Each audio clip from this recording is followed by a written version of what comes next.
22 તારીખની પૂર્વ સંધ્યાએ સોનગઢ નગર અને વ્યારામાં ભવ્ય બાઇક રેલી કાઢવાનું આયોજન કરવામાં આવ્યું હતું, જેમાં હજારો લોકો જોડાઈને નગરને રામમય બનાવ્યું હતું।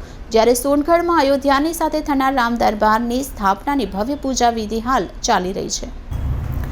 500 વર્ષનો સનાતન હિન્દુ ધર્મનું સપનું પૂરું થવા જઈ રહ્યું છે। આજે 12 વાગે અયોધ્યામાં ભગવાન શ્રી રામની મૂર્તિ પ્રાણ પ્રતિષ્ઠા થશે, જેની ખુશીમાં સમગ્ર ભારત દેશમાં દિવાળી જેવું વાતાવરણ છવાયું છે। ઠેર ઠેર રેલીઓ તો ઠેર ઠેર સરઘસો, રામધૂન, રંગોળીએ સમગ્ર વાતાવરણને રામમય બનાવ્યું છે। ત્યારે 22 તારીખની પૂર્વ સંધ્યાએ સમગ્ર હિન્દુ સમાજ વિશ્વ હિન્દુ પરિષદ દ્વારા સોનગઢ નગર અને વ્યારાનગરમાં બાઇક રેલીનું આયોજન કરવામાં આવ્યું હતું, જેમાં હજારો લોકો જોડાયા હતા। યુવાઓ સાથે માતાઓ બહેનો પણ આ બાઇક રેલીમાં જોડાઈ જય શ્રી રામના નારા લગાવ્યા હતા।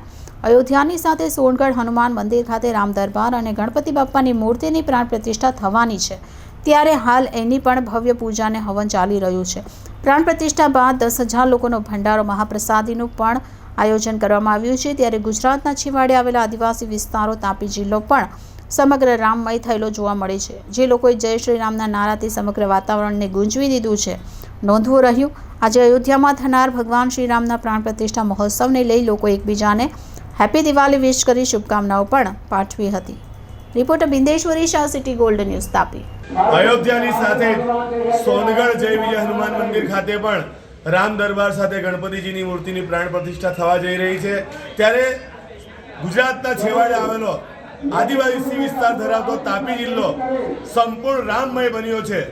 તાપી જિલ્લાની વિશેષતા કહી શકાય કે આ જ વિસ્તારમાંથી ચાલીને ભગવાન શ્રી રામ માતા સબરીને મળવા ગયા હતા અને અહીં જ એમણે મા સબરીના એઠા બોર ખાઈને પ્રેમ લક્ષણા ભક્તિને અવિરત કરી દીધી હતી। ત્યારે સોનગઢ તાલુકાના જે વિસ્તારો છે એ તમામ રામમય બન્યા છે। અત્યારે આપ મારી પાછળ જોઈ શકો છો કે જય વિજય હનુમાન મંદિર ખાતે પ્રાણ પ્રતિષ્ઠા મહોત્સવને લઈને યજ્ઞ પણ ચાલી રહ્યો છે અને ટૂંક સમયમાં જ્યારે 12 વાગે અયોધ્યામાં રામ જન્મભૂમિ પ્રાણ પ્રતિષ્ઠા મહોત્સવ થશે, એની સાથે અહીં પણ રામ ભગવાનની મૂર્તિની સ્થાપના થશે, જેની પૂર્વ તૈયારીઓ આપ અહીં મારી પાછળ જોઈ શકો છો। મંદિરને ફૂલોથી શણગારી દેવામાં આવ્યું છે અને સમગ્ર વાતાવરણ જે છે એ રામમય બન્યું છે। મેરે ભારત કા બચ્ચા બચ્ચા જય શ્રી રામ બોલેગા એ ઉક્તિ આજે સાર્થક થતી જણાઈ આવે છે। ત્યારે સર્વ દર્શકો ટૂંક સમયમાં જોશે કે અહીં પણ રામ દરબારની ભવ્ય સ્થાપના થશે અને આજે દિવાળી જેવું વાતાવરણ જોવા મળી રહ્યું છે। જે વ્યક્તિ એકબીજાને મળે છે એ દિવાળી વિશ કરી રહ્યું છે, ત્યારે ખરેખર વર્ષો જૂનું ભારતીયોનું સપનું આજે સાકાર થતું જણાય છે। હું બિંદેશ્વરી શાહ, તાપી। દિનેશભાઈ ચંદ્રાત્રે, તાપી જિલ્લા વિશ્વ હિન્દુ પરિષદ કાર્યકારી અધ્યક્ષ। 22 જાન્યુઆરી પ્રાણ પ્રતિષ્ઠા મહોત્સવને લઈને સમગ્ર સોનગઢના રામ ભક્તોએ આજરોજ વાહન રેલીનું આયોજન કરેલું હતું।